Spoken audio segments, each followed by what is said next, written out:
नमस्कार दोस्तों, स्वागत है आपका मेरे इस channel how the things work में। दोस्तों, जैसे कि आपको याद होगा कि मैंने अपने पिछले वीडियो में डिस्कस किया था आप लोगों के साथ ऑर्बिट्स क्या होती है, उसके डिफरेंट टाइप्स, जैसे कि लियो, मियो, जियो, जो कि प्राइमरी ऑर्बिट्स कही जाती है। इसके साथ साथ हमने डिस्कस किया था पोलर और एसएसओ यानी कि सन सिंक्रोनाइज ऑर्बिट। इन 5 ऑर्बिट्स के बारे में मैंने आपके साथ बात की थी पिछले वीडियो में, और मैंने आपके साथ जिक्र किया था कि एक और ऑर्बिट बाकी है जिसके साथ मैं आऊँगा मेरे नेक्स्ट वीडियो में। तो मैं हाजिर हूँ आपके सामने आपके साथ डिस्कस करने के लिए।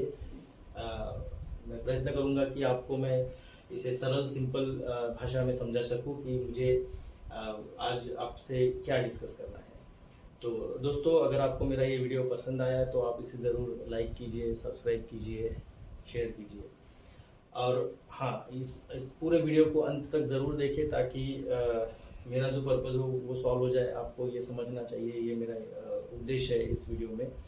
तो दोस्तों, अगर मैं ऑर्बिट्स का जिक्र करूँ तो 5 मैंने पिछले वीडियो में आपको एक्सप्लेन की थी। आज हम बात करेंगे छठी ऑर्बिट, जिसका नाम है लैग्रेंज पॉइंट या लैग्रेंज ऑर्बिट्स। तो लैग्रेंज पॉइंट्स या लैग्रेंज ऑर्बिट्स क्या होती है दोस्तों, आपके लिए मैंने बोर्ड पर थोड़ा ड्रॉ करके रखा है। आप यहाँ पर देख सकते हैं कि यहाँ पर मैंने सन दिखाया है, अर्थ दिखाई है, कुछ सर्कल्स ड्रॉ किए हैं, कुछ लाइंस ड्रॉ किए हैं, कुछ पॉइंट्स मेंशन किए हैं, L1, L2, L3, L4, L5, और थोड़ा बहुत मैंने वहाँ पर डिस्क्रिप्शन भी लिखा है आप लोगों के लिए। तो मैं आपको बताना चाहूँगा दोस्तों, ये जो सारे पॉइंट्स है L1, L2, L3, L4 और L5, इन सारे पॉइंट्स को लैग्रेंज पॉइंट्स ये नाम दिया गया है।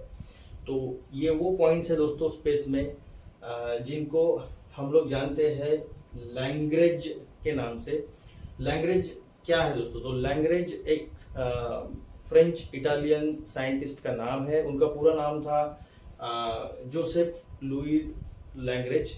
इन्होंने 1772 में एक मैथमेटिकल मॉडल बनाया था दोस्तों, जिसका पर्पस था कि जो 2 रिवॉल्विंग बॉडीज होती है, हेवी मासेस होते हैं, वो 2 रिवॉल्विंग मासेस के इर्द गिर्द ऐसे 5 सॉल्यूशंस मिलते हैं, ऐसे 5 पॉइंट्स मिलते हैं जहाँ पे इन दोनों की जो ग्रेविटी होती है वो एक दूसरे को ऑलमोस्ट कैंसिल करती है। तो आप यहाँ पर देख सकते हो दोस्तों, यहाँ पर मैंने सन ड्रॉ किया है, यहाँ पर अर्थ ड्रॉ की है, और ये अर्थ और सन जो इनका जो कॉम्बिनेशन है रिवॉल्यूशन का, इसके वजह से हमें ये 5 पॉइंट्स मिलते हैं जहाँ पर जो ग्रेविटेशनल फोर्स होता है वो ऑलमोस्ट 0 होता है। तो इसकी अगर हम डेफिनेशन देखें दोस्तों, तो डेफिनेशन क्या कहती है कि gravitational force of large bodies means sun और अर्थ, इन दोनों का जो ग्रेविटेशनल फोर्स है, combined effect of gravitational force is equal to जो स्मॉल बॉडी होगी, यहाँ पर लेट्स से सैटेलाइट होगा कोई, तो उसके ऊपर जो सेंट्रीपिटल फोर्स उसके ऊपर जो लगता है वो सेंट्रीपिटल फोर्स के इक्वल होता है। यानी combined gravitational force of large bodies is equal to centripetal force experienced by the small body. तो सेंट्रीपिटल फोर्स क्या होता है दोस्तों, कि मैं आपके लिए यहाँ पर ड्रॉ करने का प्रयत्न करता हूँ। ये कोई सेंटर है और इसके अगेंस्ट कुछ चीज़ें रिवॉल्व हो रही है। तो ये जो चीज़ें होती है दोस्तों, ये सेंटर की तरफ गिरने का चांस होगा। तो सेंटर की तरफ जो अट्रैक्ट होगी, इस फोर्स को जो होता है वो सेंट्रीपिटल फोर्स बोलते हैं। तो ये जो फोर्स होता है दोस्तों, सेंट्रीपिटल फोर्स, बॉडी को अंदर गिरने से या अपनी तरफ खींचने से रोकता है, उतना ये ग्रेविटेशनल फोर्स जो होता है वो दोनों के बीच में इसका कॉम्बिनेशन होता है। तो शायद मैं आपको सही से समझा पाया हूँ कि gravitational force of 2 large bodies, in this case sun and earth, is equal to centripetal force experience by the small body. Let's say ये L1 जो पॉइंट है, यहाँ पर कोई सैटेलाइट है, उसके ऊपर बिल्कुल मिनिमल फोर्स है और वहाँ पर मिनिमम एनर्जी लग रही है, बिल्कुल 0 एनर्जी, मिनिमम एनर्जी लग रही है उसको वहाँ पे स्टेशनरी रहने में। तो ये बहुत ही फ्यूल इफिशिएंट पॉइंट है जहाँ पर हमें कम से कम एफर्ट्स में ज़्यादा से ज़्यादा रिजल्ट्स मिलते हैं। तो दोस्तों, ये थी डेफिनेशन कि लैग्रेंज पॉइंट्स क्या होते हैं, और उसके हिसाब से मैंने आपको अभी जस्ट एक्सप्लेन किया L1 पॉइंट। सो L1 पॉइंट अगर हम देखें यहाँ पर, तो आप देख सकते हो L1 पॉइंट जो होता है वो सूर्य के और पृथ्वी के बीच में, पृथ्वी के तरफ थोड़ा सा होता है। तो इसका जो डिस्टेंस होता है दोस्तों पृथ्वी से, वो होता है 1.5 million kilometres towards the earth, यानी अर्थ के तरफ होता है तकरीबन 1.5 मिलियन किलोमीटर्स। तो ये जो पॉइंट है दोस्तों, ये पॉइंट हम यूज करते हैं, या बहुत से देशों ने यूज किया है और इंडिया ने भी यूज किया है to launch the Aditya L1 mission. Aditya L1 mission में हमने वहां पर एक सैटेलाइट लॉन्च किया है जो सूरज के तरफ जिसका फेस रहेगा और जो सूरज को कंटिन्यू ऑब्जर्व करेगा, ताकि हम सूरज को और अच्छे से स्टडी कर सके। तो ये जो L1 मिशन है दोस्तों, ये 2 सितंबर 2023 को हमने लॉन्च किया था श्रीहरिकोटा से, और 6 जनवरी को ये वहां पर कक्षा में हमने स्थापित किया था L1 पॉइंट के ऊपर। तो तकरीबन 6 महीना लगे थे उसको वहां तक पहुंचने के लिए। इसके अलावा दोस्तों हमारे पहले US, यूरोप और चाइना ने अपने सैटेलाइट्स ऑलरेडी इस पॉइंट के ऊपर प्लेस किए हैं, जहां पे वो इस पॉइंट का L1 पॉइंट का बेनिफिट ले रहे हैं। तो ये था दोस्तों L1 पॉइंट। अब हम बात करेंगे L2 पॉइंट की। तो L2 पॉइंट जो होता है ये भी तकरीबन 1.5 लाख मिलियन किलोमीटर्स होता है L1 के अपोजिट, यानी पृथ्वी के और सूरज के बिल्कुल अपोजिट, जो पृथ्वी और सूरज के बीच में नहीं आता है। तो आप यहाँ पर देख सकते हो ये L2 पॉइंट है। तो L2 पॉइंट का भी सिग्निफिकेंस वही है कि यहाँ पर स्टेशनरी पार्किंग है ये सैटेलाइट्स के लिए, जहाँ से सैटेलाइट जो होते हैं वो मिनिमम फोर्स के साथ वहाँ पर स्टेशन रहेंगे, ऑपरेट करेंगे, प्रॉपर फंक्शनिंग करेंगे। आप देख सकते हो दोस्तों कि यहाँ पर L2 पॉइंट के ऊपर भी जेम्स वेब टेलीस्कोप जो है वो यहाँ पर कक्षा में स्थापित किया गया हुआ है, जो कि यहाँ से जो पूरा यूनिवर्स है,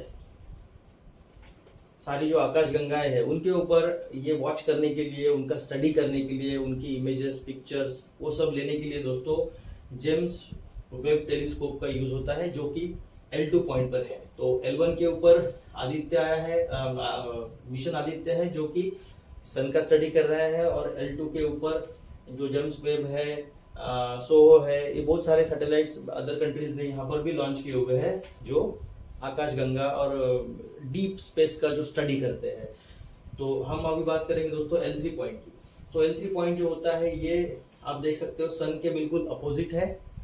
तो सन के बिल्कुल अपोजिट होने के कारण L3 पॉइंट का अर्थ के साथ में कनेक्शन जो होता है थोड़ा पुअर होता है, थोड़ी डिफिकल्टीज आती है, बार बार इस पॉइंट में करेक्शन की जरूरत होती है। अगर हम वहाँ पर कुछ लॉन्च करना भी चाहेंगे तो आफ्टर लॉन्चिंग वहाँ पर बहुत सारे करेक्शंस की जरूरत पड़ेगी, फ्यूल भी थोड़ा बहुत लगेगा। तो ये पॉइंट जो होता है दोस्तों ये आज उतना यूजफुल नहीं है, इसमें और भी रिसर्च वगैरह चल रहे हैं, उसके बाद में शायद इस पॉइंट को हम लोग अच्छे से यूटिलाइज कर सके। तो ये जो L3 पॉइंट होता है ये तकरीबन 300 मिलियन किलोमीटर दूर होता है दोस्तों सन से, ये इसका डिस्टेंस है वहां पर। इसका सिग्निफिकेंस जैसे कि मैंने बोला, यहाँ पे भी ऑलमोस्ट जीरो ग्रेविटी मिलेगी आपको, पार्किंग स्पेस मिलेगा जहाँ पर आपको फ्यूल एफिशिएंसी मिलेगी, जहाँ पर आपको प्रॉपर फंक्शनिंग मिल सकता है, but only thing is communication का प्रॉब्लम रहेगा। आइए दोस्तों बात करते हैं पॉइंट L4 और L5 की।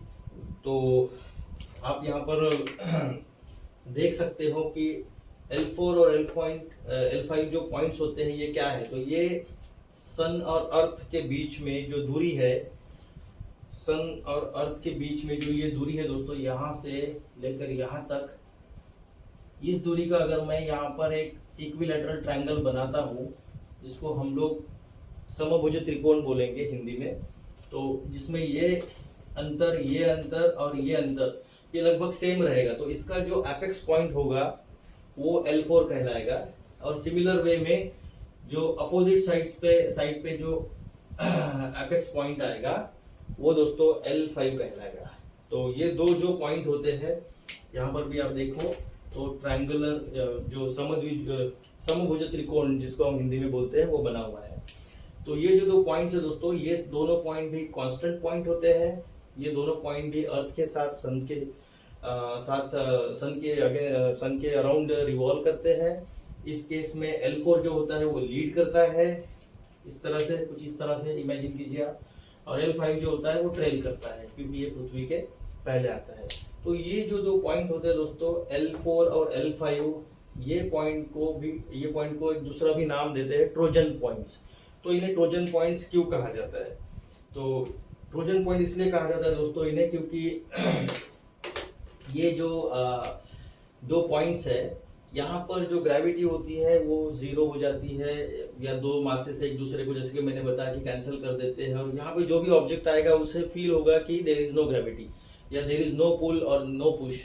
तो जो स्पेस की जो डेब्रीज होती है, स्पेस के जो मेटेरॉइड्स होते हैं, छोटे छोटे जो डस्ट पार्टिकल्स होते हैं, ये सारी चीज़ें जो होती है दोस्तों, ये L4 यहाँ पर आकर एक्यूमुलेट हो जाती है, यहाँ पर आकर एक्यूमुलेट हो जाती है, स्टेशनरी हो जाती है, जिसकी वजह से वो हमारी पृथ्वी की तरफ आने से, ये जो L1, L4 और L5 जो पॉइंट्स है, ये इन सारी डेब्रीज को, सारे कचरे को, स्पेस के जो कचरा है, ये सारे कचरे को रोक देता है, जिसकी वजह से हम नैसर्गिक तरीके से हम लोग सुरक्षित रहते हैं। तो ये जो सिग्निफिकेंस है दोस्तों L4 और L5 पॉइंट का जो होता है, जिसकी वजह से ये हमारे रक्षक है, और इन्हें ट्रोजन पॉइंट्स भी कहा जाता है, ट्रोजन पॉइंट्स। तो दोस्तों, हमने आज जानने की कोशिश की है कि ऑर्बिट्स में सबसे लास्ट पॉइंट जो था, लैग्रेंज पॉइंट्स, वो क्या होते हैं, L1, L2, L3, L4, L5 क्या होता है, ये किस वजह से यहाँ पर निर्मित होते हैं, ये किस मॉडल के तहत निर्मित होते हैं, इसका इन्वेंशन किसने किया है, इसका सिग्निफिकेंस क्या है, इसका यूज़ क्या है। तो दोस्तों, उम्मीद है मेरा ये वीडियो आपको पसंद आया होगा। आप इसे प्लीज़ लाइक, सब्सक्राइब, शेयर कीजिए, और अगले वीडियो में मैं और कुछ इंटरेस्टिंग चीज़ें लेके आऊँगा, जिसमें हम बात करेंगे स्पेस, सैटेलाइट्स और रिलेटेड चीज़ों की। धन्यवाद दोस्तों।